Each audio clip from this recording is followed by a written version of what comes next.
Hi, this is Dick Hoffensberger, and I'd like to welcome you to week 5 of our business sustainability course. We're going to be talking about two main topics today. The first is going to be dealing with environmentally oriented businesses, and the second dealing with this issue of sustainable entrepreneurship. First, dealing with environmentally oriented businesses. By way of background about this, we're going to be talking about the concept of conservation, how it's a moral imperative to protect and manage nature based on the love for it. We see examples like in the area of a company like Patagonia, where Yvon Chouinard loved the outdoors, and he's a living creature of the conservation movement. Also, with the background, we're dealing with the belief that society's strength comes from production and savings and investment, not necessarily consumption, kind of a different mindset. With the idea of environmental orientated businesses, again, we're talking about what the EPA is doing, the Environmental Protection Agency, how it proposes stewardship on natural resources like air, the ecosystems, energy, land, materials, and water. One of the dilemmas we face when we think about environmentally oriented businesses is a dilemma we have when a shared resource is either degraded or used for a short-term gain rather than managing the resource for a long-term benefit of all. When we think about this, we talk about the roles of government and big business and entrepreneurial ventures in greening the marketplace. We talk about conservation is a foundational concept of environmental stewardship. We talk about conservation of the atmosphere's ability to regulate our climate and it really is emerging in importance. We also talk about how it's impossible to conduct business without changing the environment, but possible to do business that benefits the environment in an eco-friendly way. We're going to talk about some concepts like eco-efficient, which means doing less bad, and eco-effective, which means replenishing, restoring, recycling as needed.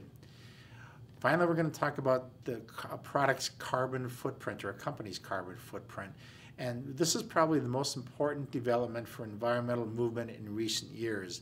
But there are some issues and controversies in regards to a standardized measurement system for the carbon footprint. Shifting gears into the second major topic is talking about sustainable entrepreneurship.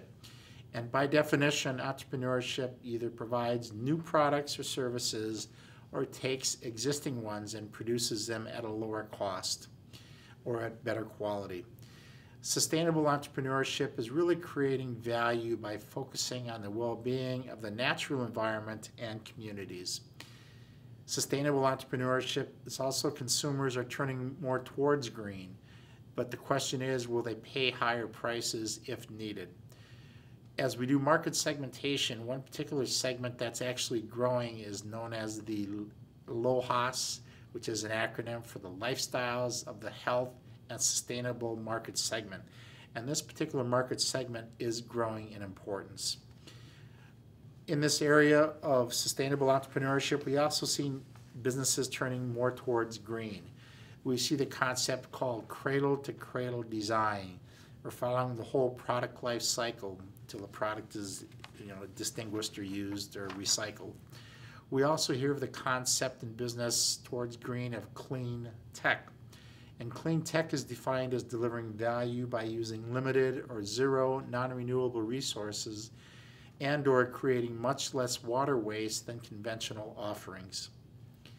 In this area of business turning towards green, we also see buildings with LEED certification, how this certification for new buildings are more productive places, and there are certain requirements that need to be in place to be LEED certified for new construction.